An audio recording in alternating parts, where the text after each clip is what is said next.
ရတီးရာသီပေါ်ချိန်ဆိုရင်အစိမ်းအမှတ်မျိုးစုံမောင်းအောင်စားလိုက်ရမှာစိတ်ကျဉ်တတ်တာမို့လို့တရတီးစိမ်းကိုပေါက်စိတ်ပေါက်ဆက်ဆက်လေးထောင်းပြီးငရုတ်ပွားသီး9ကြော်ချက်စူးပုတ်ကြော်လေးရဲ့ဖန်တီးပြီးနှစ်လဲစာစားမှာပဲဖြစ်ပါတယ်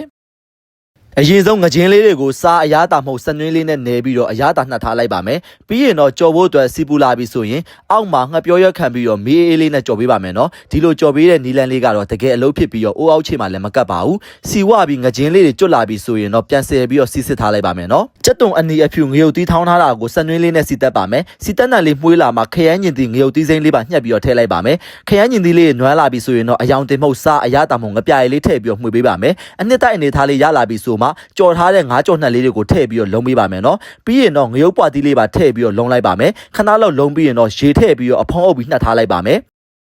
အချိန်ခဏလောက်နှက်ထားပြီးရင်တော့နန်းနန်းမင်းလေးပါအုပ်လိုက်ပါမယ်ဒါဆိုရင်တော့အနှစ်ချက်လေးနဲ့သမင်းစားမိတ်စေတဲ့ငရုတ်ပွားသီး9ကြော်2ချက်လေးလည်းရပါပြီနော်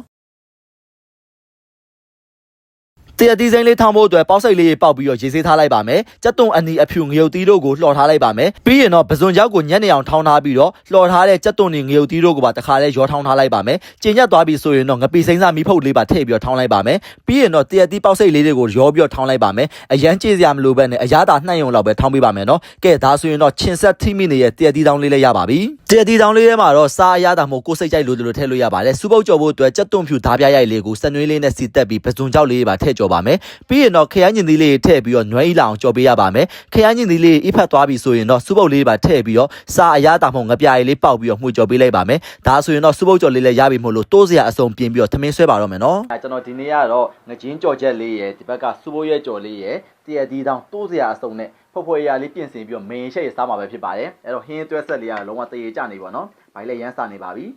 နေ့လည်စာတွေအောင်ရှယ်ပဲဒီမှာငကျင်းကြော်ချက်လေးလည်းကျွန်တော်ဒီမှာတခါလေးငရုတ်သီးလေးပါဝါစားလို့ရအောင်လို့ငရုတ်သီးပွားတောင်လေးကိုတခါရောနှက်ထားပါတော့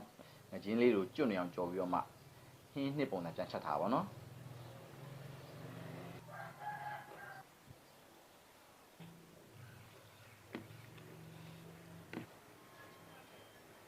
ကဲအဲ့တော့အရင်ဆုံးကျွေးပါမယ်ဗျာ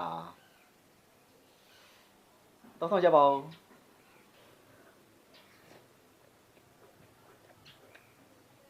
ကောင်းလား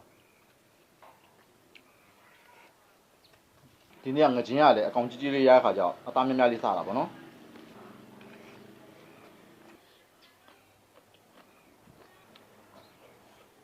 ငါကလေအပေါ်ရန်ကျွတ်လေးနဲ့မှအနှစ်ချက်လေးနဲ့ဆိုတော့နေဖက်လည်းစားလို့ကောင်းတာပေါ့နော်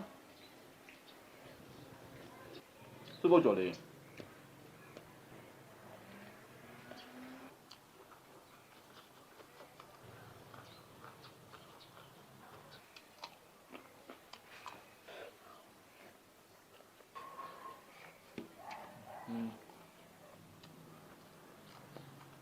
အဲ့တော့ဒီဘက်ကတရတီးတောင်းနဲ့စားပါမယ်